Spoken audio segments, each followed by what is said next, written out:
urine is concentrated out filtrate. The blood is filtered and the glomerulus, those structures, all your anatomical structures at the kidney, our nephrons that are filtering blood as the blood is entering into the kidney. There's renal artery going into our lobar, our segmental arteries, lobar arteries, arcuate arteries. We call these arteries. And then into our interlobular artery, and finally we get into our afferent arterial that leads us into the glomerulus. That tuft of capillaries that are there to filter the blood as the blood is traveling through a nephron, enters into the glomerulus, and it's filtered through that fenestrated tuft of capillaries, the glomerulus, being porous, right? Pores in the walls of these capillaries, okay? With an additional layer of cells that lie on top of the capillaries, podocytes that are allowing for filtration slits that hold back any large molecules that got out of the capillaries. Okay? We don't want anything large like proteins to get filtered out of the blood as the blood is traveling through the glomerulus. Okay? So large molecules like proteins stay back in the blood, and small molecules can get filtered out of the glomerulus and through the filtration membrane, like water and glucose as the blood is traveling through the glomerulus. And finally, it will leave the glomerulus out of the efferent arterial and head into a whole other set of capillaries. Okay? But as that filtrate is being pushed out of the capillaries into Bowman's capsule, we call that structure Bowman's capsule, that encapsulates the glomerulus. As the filtrate is being pushed out into that capsular space, it enters into the renal tubule system of the nephron, right? Starting at that proximal convoluted tubule and heading down the loop of Henle, and then up the loop of Henle, and then into the distal convoluted tubule, and finally being delivered into a collecting duct, okay? And that is delivered into the minor calyx of the kidney. Eventually, that will be excreted as urine. Right? And the blood continues on its path after being filtered. But as the filtrate is traveling, we see the renal tubule system of the nephron. And we have this capillary system, the glomerulus, but there are other capillary systems here as well. The peritubular capillaries would be associated here with the proximal convoluted tubule, as well as the distal convoluted tubule. And those capillaries would be there and available to receive anything that needs to further be filtered out of the filtrate. So pulled out of the filtrate and delivered back into the bloodstream. And around the loop of Henle, we have another set of capillaries, the vasa recta capillary system. And they're there to do the same. If the filtrate is traveling through the tubule system of the nephron, if the body decides, oh, we need to pull out some more water, then that capillary system, it's not drawn here, but there's a capillary system right here around the loop of Henle that's ready to receive anything that's going to be pulled out of the filtrate as it's traveling through this tubule system and reabsorbed back into the blood, things that we need, ions that we need, water, okay? So there's 3 different capillary systems associated with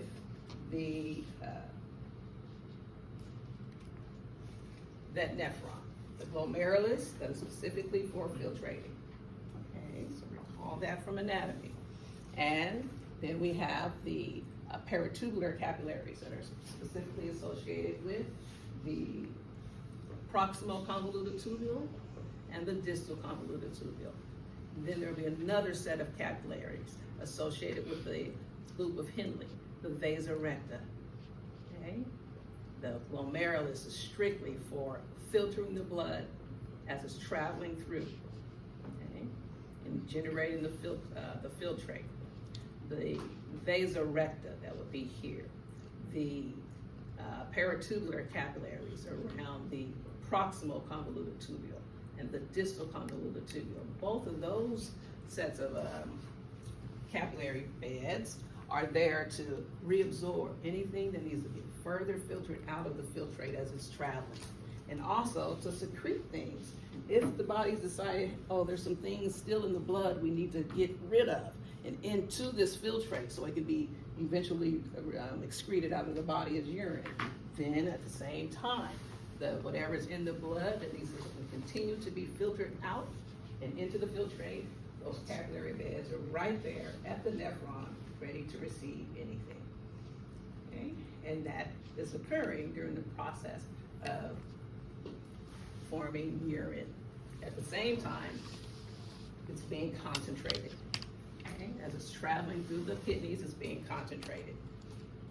So we are going to be filtering on a daily basis our blood about 60 times a day. Our blood is traveling through the kidneys, being filtered by the nephrons. We have about 1 million nephrons per kidney. And they're spending that time to filter the blood as it's traveling. And that filtration is the filtrate again. And eventually that filtrate, which first starts as all of the liquid, okay, plus some small molecules that get filtered out of the blood, at the glomerulus. That filtrate starts off pretty much looking like plasma without any of the blood proteins.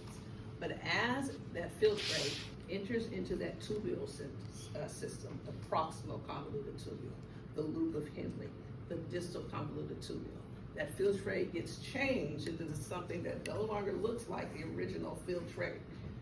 And that will be urine, okay, which is less than 1% of what was originally the filtrate that got filtered out of the blood.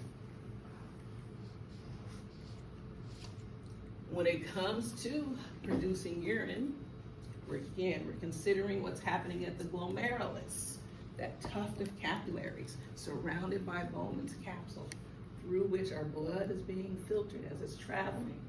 The filtration is producing the filtrate, where there should be no blood cells that got filtered out. Those are too large and should not be able to get pushed out of the capillaries that are porous.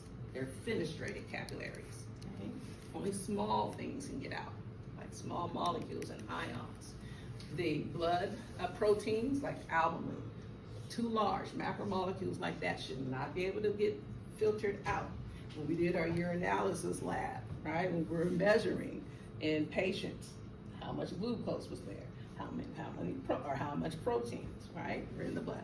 Then we would determine if a patient had some kind of dysfunction at the kidney, right, at the glomerulus, where things that are being filtered should not be being filtered, is indicating that something is wrong with the filtration system of the kidney. Something's wrong with the kidney. Okay? So the glomerulus, all set to filter the blood. That's the job of that capillary system, that part of the nephron.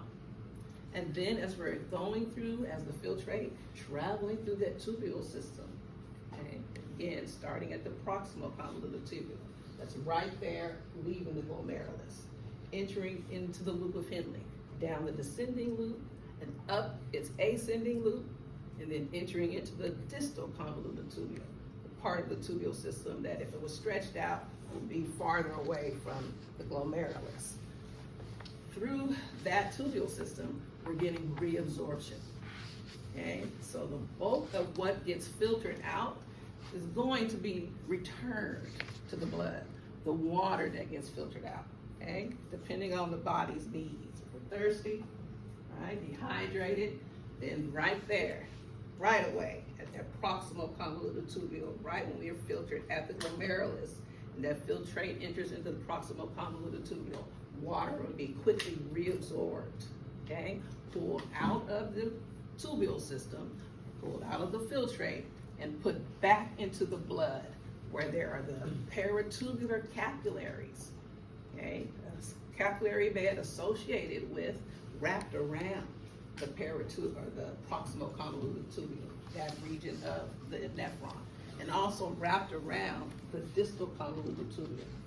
There, allowing the blood to be available for things to be reabsorbed back into the blood as the filtrate is traveling through that tubular system. So we are doing a lot of reabsorbing, okay?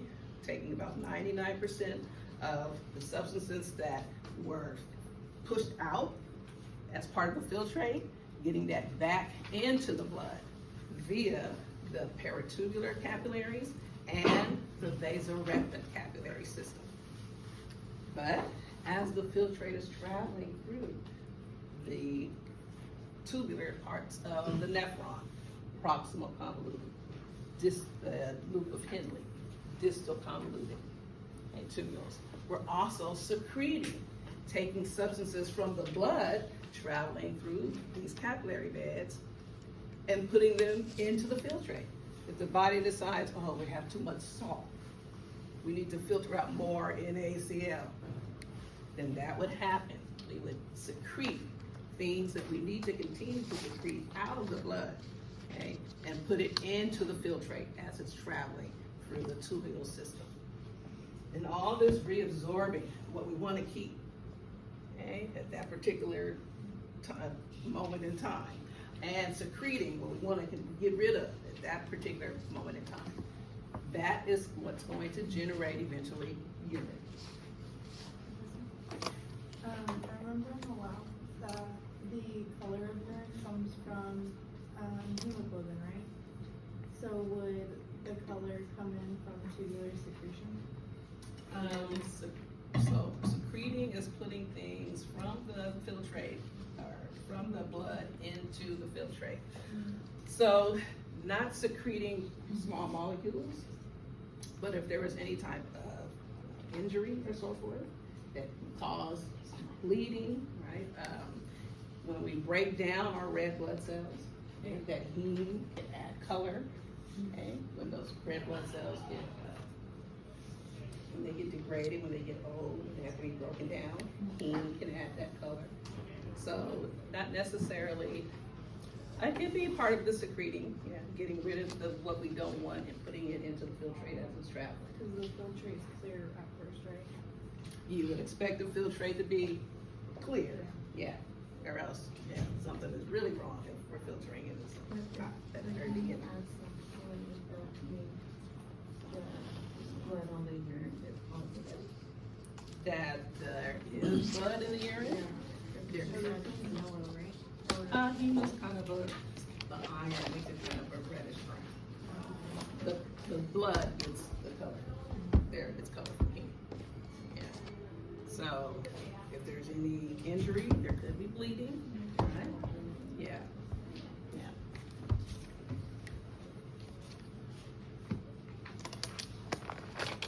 Okay, so again, we're continuously reabsorbing what we want to keep that's in the filtrate as it's traveling. We're continuously pulling that out, the things we want to keep, and dropping them back into the blood at the peritubular and vasorectal capillary beds. Okay? And what we want to get rid of, keep secreting out of the blood. Okay? That would also occur. And things will move out of the blood and be dropped into the filtrate as it's traveling through the tubes. So here is our glomerulus, and we have our major processes. Okay, so we have our filtration, or here's our nephron, part of our nephron. We have our filtration happening at the glomerulus. Okay, so here's that afferent arteriole that's leading us from the interlobular, also called the cortical radiate arteries. Off of those branch the afferent arteriole that takes blood into the capillary system that is the glomerulus. Here we're filtering the blood. Okay? And that filtrate is getting pushed into the capsular space, okay, and being contained by the glomerular capsule or Bowman's capsule. And the blood continues to travel through and will leave and head out of the efferent arteriole into those other capillary systems, the peritubular capillary system, okay? or depending on the type of nephron we are, into the vasorectal capillary system, okay? And that's where we'll start to get our tubular reabsorption as the filtrate is traveling through the tubule system, okay? The, again, proximal convoluted tubule, that region of the nephron, the loop of Henle, that part of the tubular system, or the distal convoluted tubule. As the filtrate is traveling through, right here it's been made straight, okay? But as we are traveling through, the filtrate we're going to have some reabsorption occurring, meaning we're gonna pull things that we wanna keep that's in the filtrate out and drop it back into the blood, reabsorb it back into the blood, because we want it. At the same time, things that are in the blood that we didn't get rid of when we were filtering at the glomerulus, right? And it's in the blood, maybe the kidneys, because they do sense salt concentration, okay, in the filtrate. And if it's too high, that means there's too much salt in the blood to begin with. So we would secrete things that we don't want in the blood, molecules that we don't want in the blood, put that into the filtrate as it's traveling through the process of secretion. That's from the blood into the filtrate as it's traveling. And we have these processes occurring through this filtration membrane that consists of the fenestrated capillary, when it's for the part that's for filtration at the glomerulus, the fenestrated capillaries of the glomerulus, plus this population of cells that lie on top of the capillaries of the glomerulus, the podocytes. And the podocytes take their plasma membranes and make these foot processes that then intertwine with each other, creating these filtration slits, okay, that will allow small molecules to be pushed out of the filtrations and then through the slits, but will hold back any large molecules that somehow made their way out of the pores of the capillary. And then those large molecules will get reabsorbed back into the blood, into the capillaries. So this is our filtration membrane, the fenestrated walls of the capillaries of the glomerulus with the podocytes and their filtration slits that they make on top. And so as the blood is traveling through the glomerulus, we'll have the passive process of filtration. We don't need any energy to make this process go. We're depending on pressure, the hydrostatic pressure. The pressure of the blood against the wall of the capillary is high enough to push the liquid, the small molecules, small solutes dissolved out of the pores. As we enter into the glomerulus through that afferent arteriole. Afferent means I'm coming in to affect whatever's there. Afferent as compared to efferent. Now I'm exiting, efferent. Okay, but the diameter of the afferent arteriole is larger than the diameter of the efferent arteriole. So we get a lot of blood coming into the glomerulus, and then we let just a little bit at a time, the smaller diameter, leave the glomerulus. That causes a pile up, right? That causes an increase in the volume of the blood as it's traveling through the glomerulus. And that increase in the volume increases the pressure of the fluid against the wall of the capillary. So we have high blood pressure in the glomerulus. That's all we need to allow for filtration. We don't need any energy input because we have hydrostatic pressure, okay, as a force that pushes the fluids and the dissolved solutes out of that filtration membrane. Okay? And at the glomerulus, we're strictly filtering. Okay? There's no reabsorption. It's a nice scanning electron micrograph of podocytes as they lay on top of the glomerulus, the fenestrated capillaries, so covered up by the podocytes that you can't even see the capillaries beneath. But together, they make the filtration membrane. the fenestrated porous wall of the capillary and the filtration slits made by the foot processes that the podocytes are creating with their plasma membranes stretched out. Okay? So to get with a little bit of basement membrane in between to facilitate the movement of solutes out of the blood into the filtration, into the filtrate. Altogether, this is our filtration membrane. And here at the filtration membrane, and we can get water that leaves, okay, plus solutes that are smaller than 3 nanometers are able to get through the pores and the filtration slits, okay? We shouldn't have any cells getting through, no blood cells. We shouldn't have any large proteins getting through at all, okay? But glucose can get through, small enough, and get through. So that is something we're gonna wanna quickly pull back in, right? Reabsorb. Okay? So again, our filtration membrane is allowing very small molecules to pass through. Okay? Large molecules are going to get stuck in those filtration slits that the podocytes are making.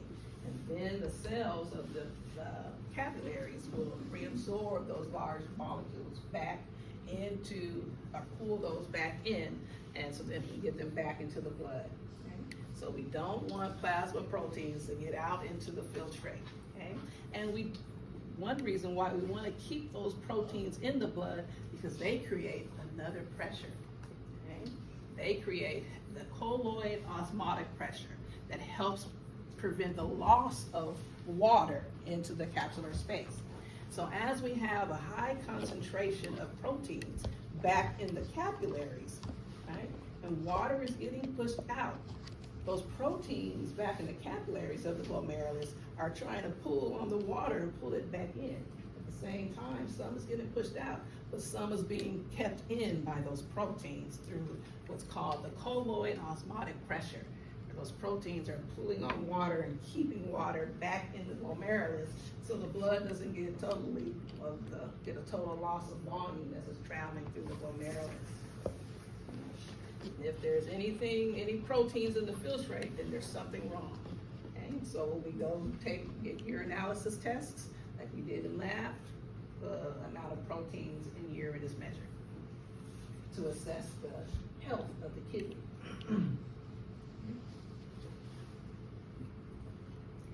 And so that outward pressure that's helping to promote the filtration, right, of the blood at the glomerulus is that hydrostatic pressure. Okay, that's at the capillaries of the glomerulus, or the glomerular blood pressure. The pressure of the blood against the walls, the inner walls of the glomerulus. This is the major force that is pushing waters and dissolved solutes out into the capsular space as filtrate. And it's a high pressure, okay, compared to our other capillary beds. Again, because that afferent arteria has a smaller diameter leaving the glomerulus than the afferent arterial, larger diameter, coming into the glomerulus, okay, causing a pile up of fluid, right, in the glomerulus and increasing the pressure against the walls, making a nice high glomerular blood pressure, pushing the filtrate out. While we have this outward pressure, this major force that pushes the filtrate out, there are some inward pressures that are trying to fight against filtration even happening. That colloid pressure, okay? The proteins in the blood pulling on water, trying to keep water in, okay? And that's all due to, so we have high solutes, okay, like proteins in the blood, okay? Let's put our filtration membrane here. High solutes, like the proteins in the blood. This will be the blood. See that over there? Nathaniel, can you see this? Yeah. Okay, so high solutes in the blood, like blood proteins. All right. then on the other side of the filtration membrane, right, in the capsular space, we're pushing out water.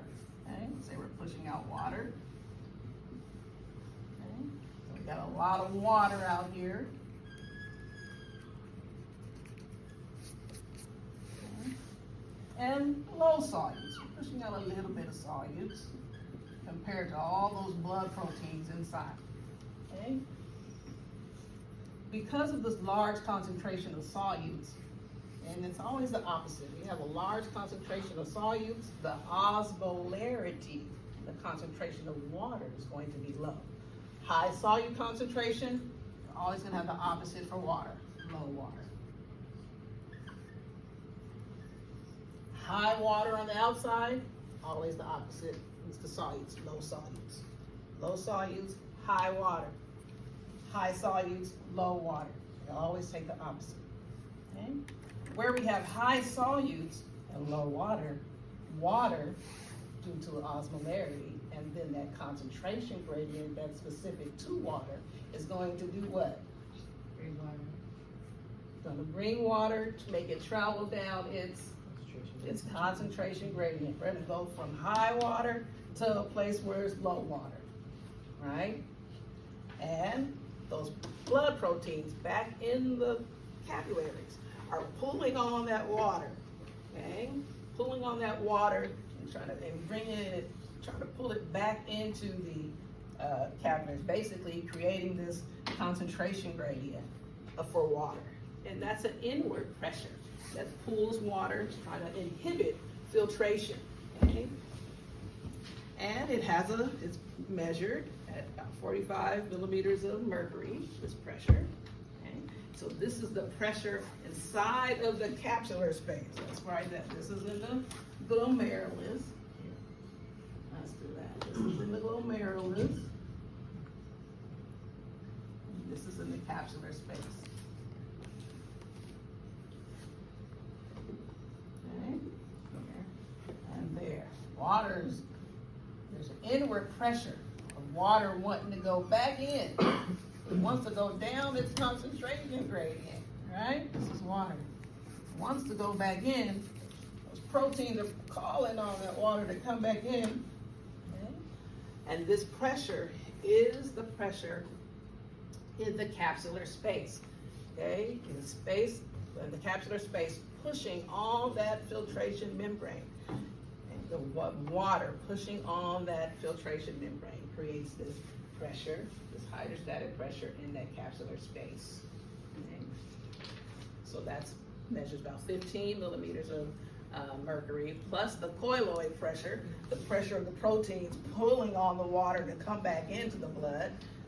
And we total this together the 30 millimeters of mercury.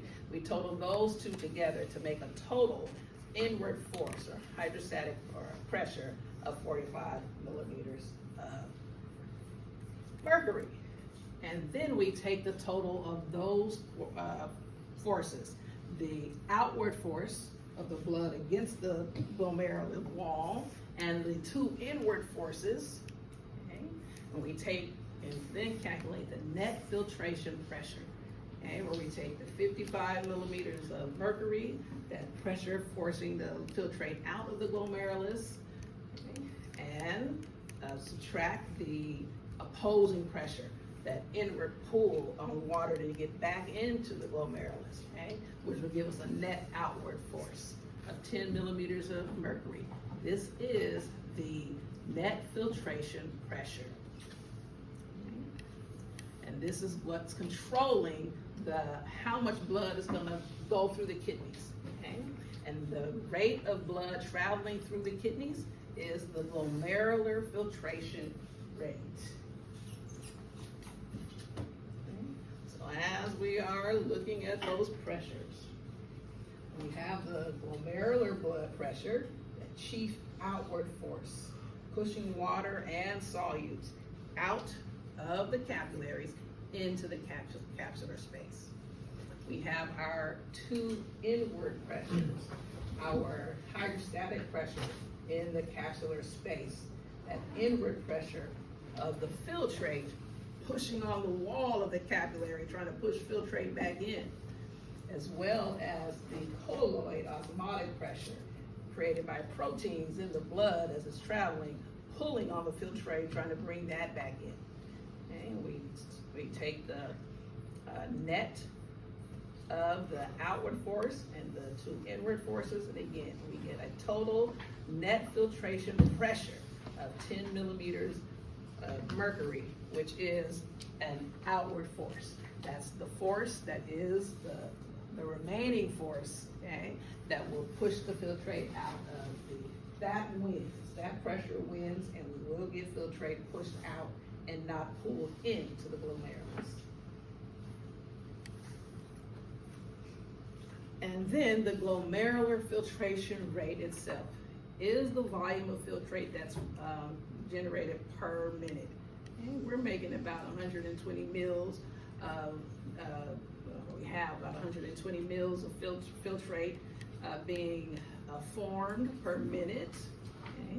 And that's going to be proportional to our net filtration pressure. The total, as well as to the total surface area available for filtration, how much of the glomerulus itself is available for filtration. That is going to be directly proportional to the volume of filtrate that's generated, right? The glomerular filtration rate. There's a group of cells here, okay? The extraglomerular mesangial cells, okay? And they are a part of the juxtaglomerular complex. If you recall from anatomy, we have three populations of cells here. The extraglomerular mesangial cells here. We have a population of cells right here in the wall of the afferent arteriole.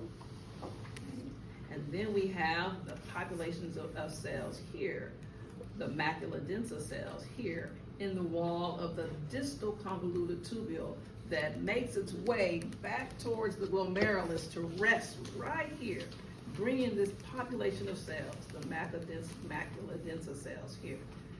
These three populations of cells make what's called the juxtaglomerular complex. In the wall of the distal convoluted tubule, these cells are sensing the salt concentration of the filtrate as it's traveling through the distal convoluted tubule. And that will determine if we're going to slow down the rate of the glomerular filtration rate, slow that down so blood spends more time in the glomerulus for more filtration of salt, if need be. If the cells here are sensing there's a lot of salt in the filtrate, there must be a lot of salt in the blood, let's slow down the filtration rate and let blood spend more time in the glomerulus being filtered. And then this population of cells in the afferent arteriole is sensing blood pressure as the blood is coming into the afferent arteriole. These cells sense blood pressure, and if blood pressure is low, these cells will trigger the kidney to perform its endocrine job, right? It's an endocrine organ. It makes and secretes renin. And renin participates in a pathway that will lead to an increase in blood pressure, if blood pressure is low. Is it mechanoreceptors? That's right. Exactly. Good job. So these cells here are mechanoreceptors. Okay, they're sensing the pressure of the blood as it's coming into the afferent arteriole. The macula densa cells in the wall of the distal convoluted tubule are chemoreceptors, and they're sensing the salt concentration of the filtrate. But all that to say that when it comes to the glomerular filtration rate, okay, the cells here, the extraglomerular mesangial cells, which sit in between these two populations, okay, and they allow these two populations to share mother, to communicate with each other. But they also kind of expand and shrink, and when they do that, they change the surface area of the glomerulus itself. Okay? So they can make more of the glomerulus available to filtration, or they can decrease the availability of the surface area and affect the glomerular filtration rate that way. So the total surface area of the glomerulus itself is proportional to how much filtrate is going to be made per minute. Okay? And then the permeability of that filtration membrane. How well can the fluids and solutes dissolved in to be pushed out of the filtration membrane into the capsular space? That permeability is directly proportional to the volume of filtrate formed per minute. The glomerular filtration rate.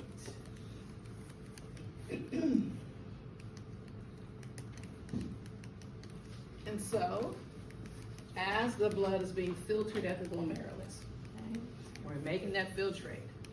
The majority of that, what ends up in the tubular system is going to be reabsorbed back into the blood.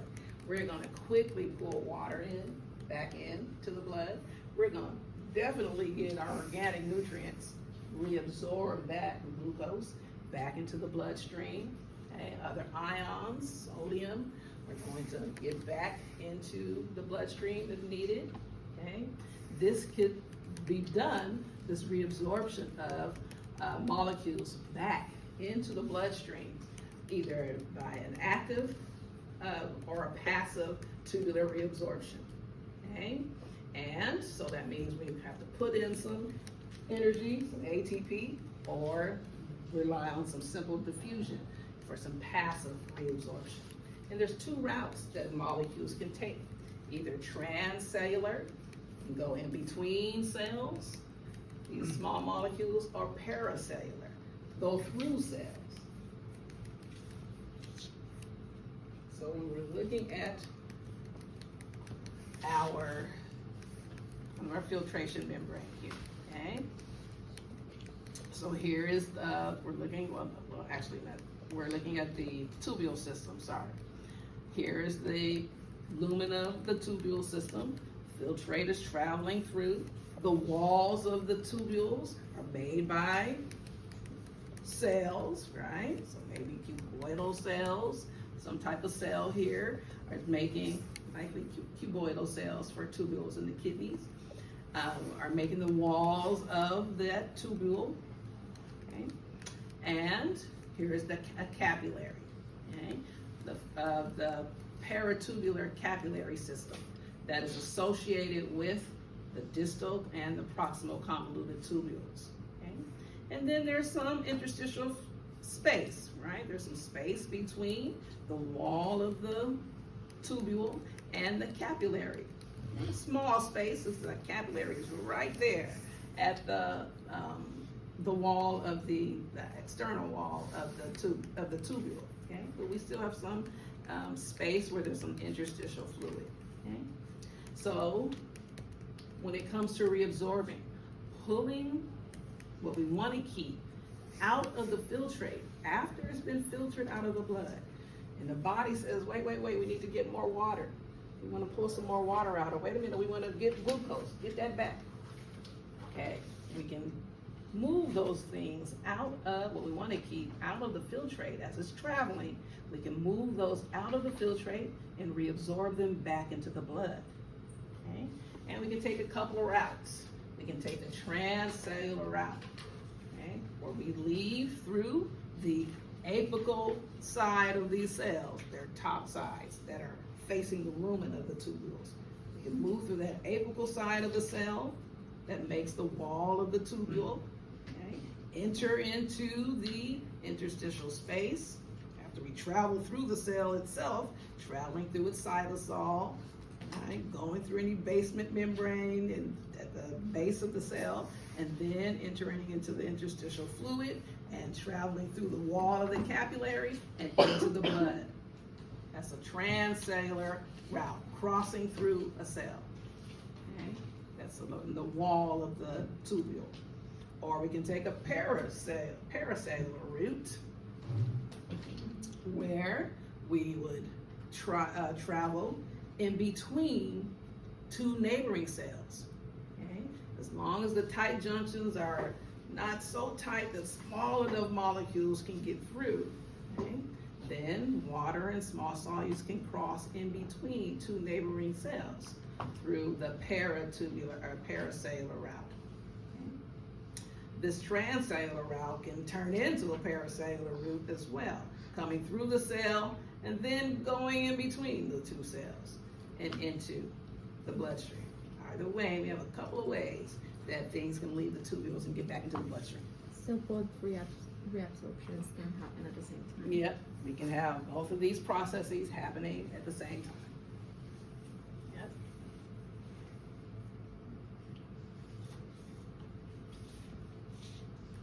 Okie doke.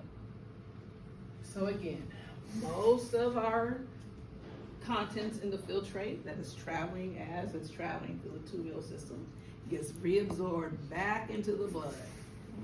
And we get to choose what we want. So we have some selection.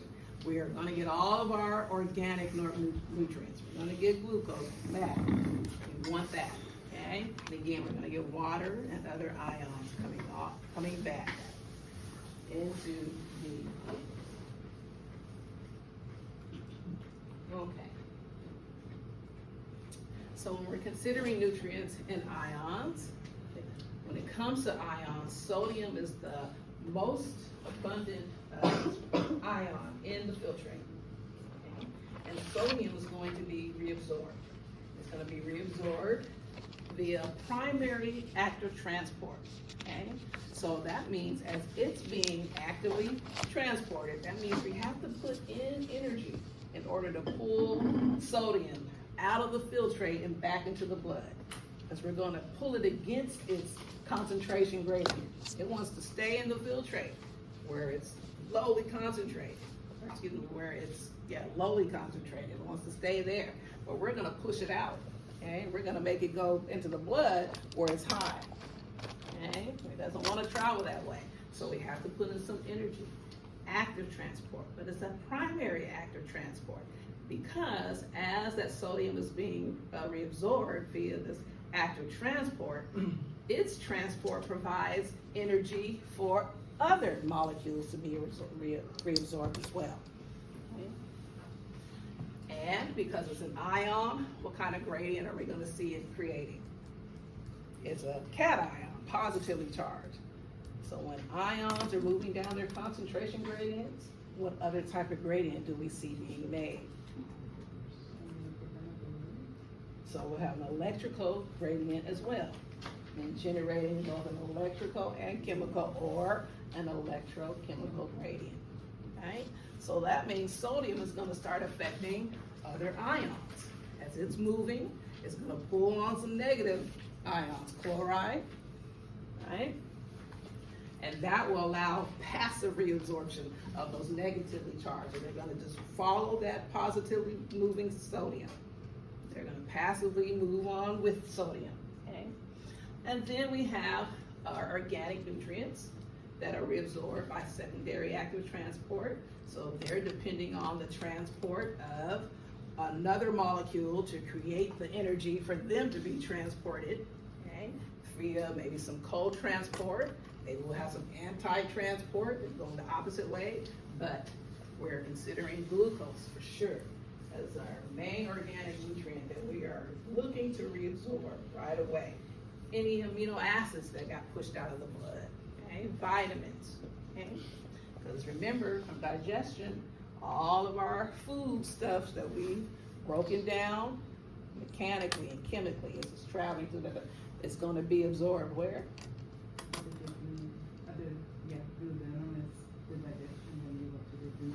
Yep, so that's right, small intestines, right? We're getting all those small molecules absorbed into the blood. Now we're filtering them out at the kidneys. But we didn't do all that work in digesting all that good stuff into those small molecules that our cells need just to get rid of it and filtrate. So we're going to pull the ones that we want back in. We're going to reabsorb them, okay? Co-transport them back in with sodium. And another thing that always follows sodium is water. Water tends to follow sodium. Okay, so we have this passive tubular reabsorption of water, okay? So when sodium and other solutes move, they create this osmotic gradient for water. And so water is gonna move down its concentration gradient, right? So as sodium is moving and getting concentrated in the blood, right? Well, water, now that's high sodium, okay? Low water, high solutes, low water, okay? Water is back in, now water is high over here, low solutes, we're just thinking about sodium, more sodium in the blood, less in the filtrate in the tubule system, because we're actively pushing it out, reabsorbing it back into the blood. So high sodium in the blood now, low sodium in the filtrate. So opposite for water, low sodium in the water in the blood, high in the filtrate. We've created an osmotic gradient for water. It's going to go down its concentration gradient out of the filtrate and into the blood following sodium. Okay? But it can't get in to the or leave the walls of the tubule system without specific pores for it. And these pores that are specific for letting water move in and out are the aquaporins. And we always see aquaporins in the proximal convoluted tubules. Okay. So let's get our bearings here. Here is the glomerular capsule. Okay. So here we don't see the glomerulus, but just imagine the glomerulus is here, that tuft of capillaries encapsulated by the glomerular capsule. And then here's the proximal convoluted tubule, leaving the glomerulus. And then from that proximal convoluted tubule, we go down the descending loop of Henle. And then we turn up and go up the ascending loop of Henle. And then we are in the distal convoluted tubule. And then we're delivered into a collecting duct as urine filtrate, right? That's getting more and more and more and more and more urine-like. And then finally, we'll deliver urine out of the collecting duct into the minor calyx. That's right there at the, remember our anatomy of the kidney? We have that, what's the organization of the kidney? We have the cortex, right? That's the cortex, let's see that. Cortex. All at the cortex. How's the medulla? We have cortex and medulla, like we see in most of our organs, right? How is the medulla of the kidneys organized? In the pyramids. Good job. Medullary pyramids. Those renal pyramids, right? Get rid of this because we have some cortex that pushes itself down in between the medullary pyramids as, anybody remember that name? Well, the cortex that pushes itself between the medullary pyramids, the renal columns. So we have some renal columns here. Another medullary capillary or pyramid would be there. Renal column here. You get my drawing? Okay, good.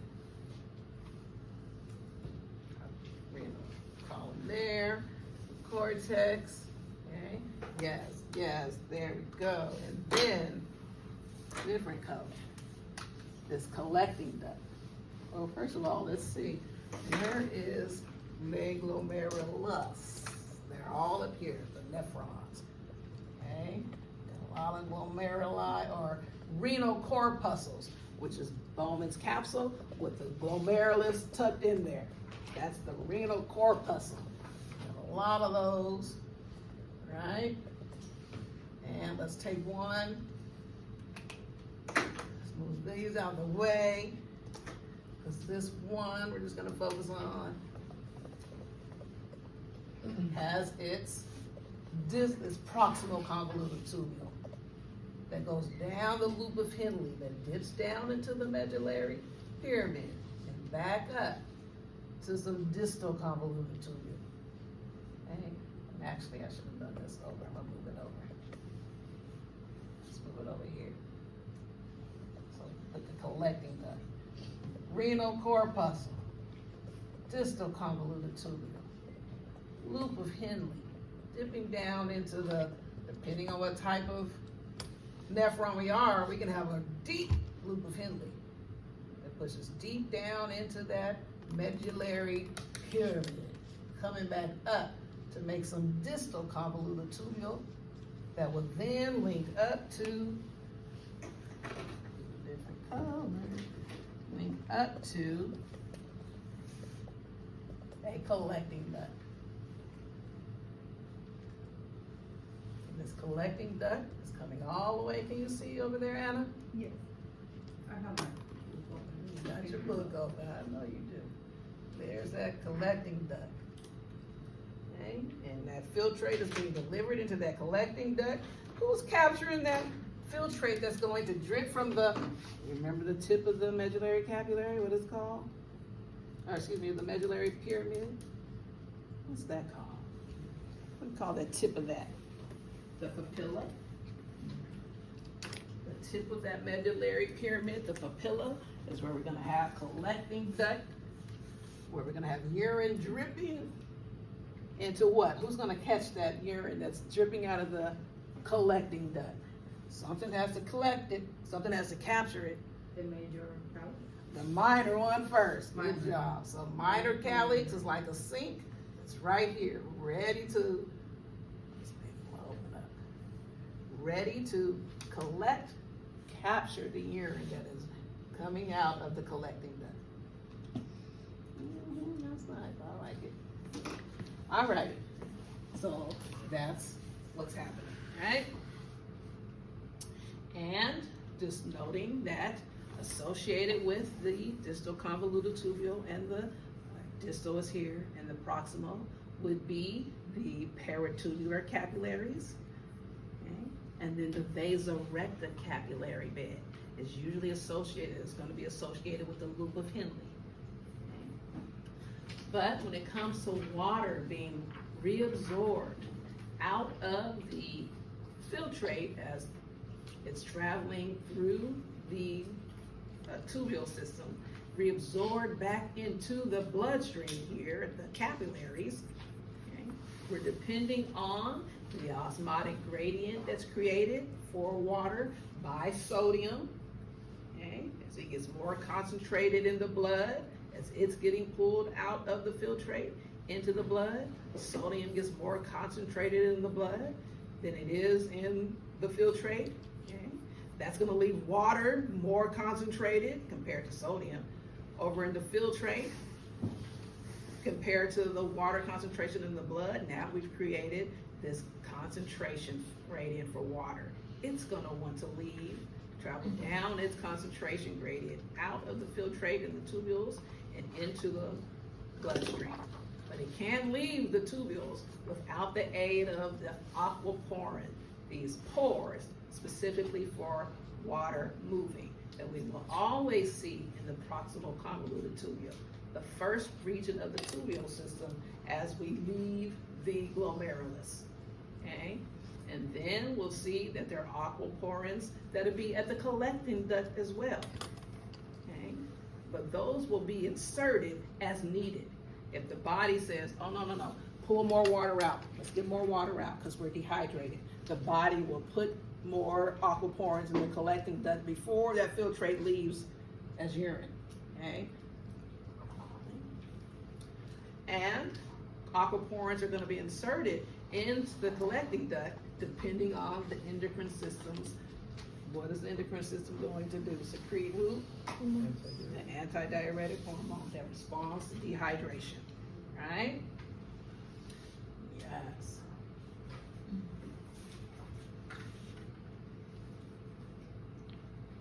Okay. Alrighty, so solutes in the tubule, the concentration of solutes in the filtrate are going to increase, okay? As water gets pushed out, leaves the filtrate, and gets reabsorbed in the blood, now those solutes that are still in the filtrate are going to get more concentrated, right? Because we're getting rid of water. So those solutes that remain in the filtrate are going to, their concentrations are going to increase. Now we're creating concentration gradients for them. Where now they're high back in the tubule system, right? Compared to the blood. And now we're gonna create a gradient for them to leave the tubule systems and follow water into the capillaries, travel down their concentration gradients. And at different places throughout the tubule system, we'll see this happening to different ions or molecules at the proximal convoluted tubule. We'll see this happening with glucose, and we're gonna pull back all of the glucose that we pushed out, right, during filtration. We're pulling that right back in, okay? So we know in a healthy person, when we measure in your analysis, glucose levels that should be nothing to traces, right? 0 to traces. We had a sugary meal, and maybe we'll lose some, we'll be okay with it, right? But we really don't want to see any glucose when we do urinalysis. Amino acids, what do we need those for? Why are we pulling 100% of the amino acids that got filtered out of the glomerulus back into the blood? We need proteins. Because we need proteins. So we need those amino acids to make those proteins, okay? Urea is actually a major component in urine, okay? We'll pull some of that back in because it is in the blood, okay? But it then is going to become a major component eventually in urine. Calcium, right there at the proximal convoluted tubule. We're taking a lot of that back in, okay? A lot of water gets pulled back in right here at the proximal convoluted tubule. We'll work on water some more when we're in the collecting duct, okay? When we're in the distal convoluted tubule, we really don't worry about water so much anymore, okay? So at different places at the proximal convoluted tubule, we're focusing on different ions, pulling them right back in as they got filtered at the glomerulus, okay? And in parts of the group of Henle, we're focusing on ions, pulling them, getting them back into the blood. The only thing that we don't see here are the capillary systems, okay? The vasa recta, that will have the blood right there ready to receive these ions as they get pushed out and reabsorbed into the bloodstream, okay?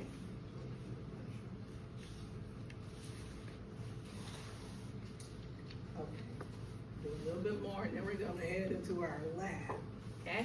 So the proximal convoluted tubule, this is where we're doing the most of our reabsorption, so here we are, okay? Right after we left the glomerulus, right there in the PCT, we're getting everything back that we can think of, glucose, amino acids, everything we need for life, right? We're getting sodium, we're getting water, okay? And then again, a bit of our urea, okay? And then we're gonna actually push some of that back out to the filtrate. And it ends up being one of the major components of urine. So as substances are traveling through the tubules, okay, the proximal convoluted tubule, here are the cells that make the proximal convoluted tubule. Here is the lumen of the proximal convoluted tubule, little interstitial space that ions can travel across and get into the bloodstream at the peritubular capillaries that will be associated with the proximal convoluted tubule. Sodium is going to be reabsorbed. Okay, so you're going to get sodium being reabsorbed by primary active transport, meaning we need to throw some ATP in there, right, to get sodium, push it out of where it wants to stay. It's nice and low here, it's high here, but we're gonna force it out and get it into the bloodstream. So we have movements of different ions and in different directions, okay, coming into the filtrate, okay. If we are too acidic in the bloodstream, what are we doing with those hydrogen ions in the blood? We're gonna push those out, right? And increase the pH of the blood if we're too low. Okay? So amino acids are going to make their way out of the filtrate and get into the bloodstream, glucose, and they are secondary, primary active transport. They are following, secondary transport. They are following the primary transport of sodium, and they're moving with sodium, amino acids, glucose, okay? Water, pushing that in, reabsorbing that.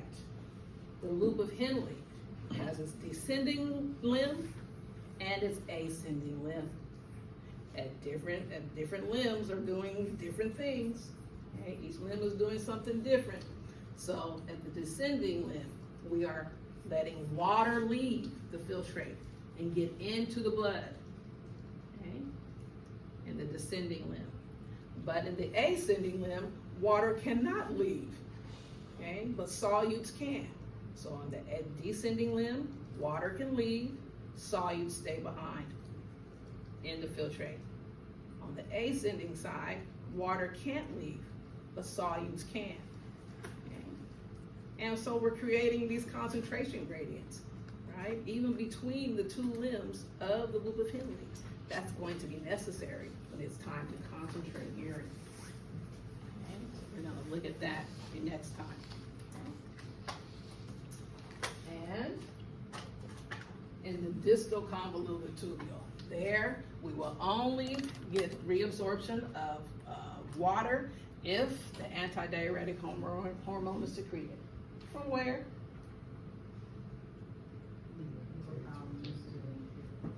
Anterior? Posterior pituitary. That's right. Posterior pituitary. That's right. So when it comes to reabsorption at the distal convoluted tubule, we're depending on a lot of hormone activity, okay? So to get sodium back, we're depending on aldosterone. The secreted from the heart atrial natriuretic peptide is going to help with the reabsorbing sodium as well. PTH, what's that? Parathyroid hormone, the main hormone that allows for a reabsorption of calcium, right? Isn't it the same as absorption in the intestines? That, what is it? It's coupled with the PTH or allows calcium reabsorption. That's right, yeah. So that is the main hormone where we're doing absorption in the intestines, right? And at the kidneys, yes. Okay? Okay, we're going to spend the rest of our night on labs. So last time, remember, I wanted to do the spirogram, okay? And so luckily, because I didn't think that we had the tool to calibrate, but we don't need to calibrate. So we have the system in here that we don't need to calibrate. So we did a different one for respiratory last time, which is fine. But now let's measure those volumes.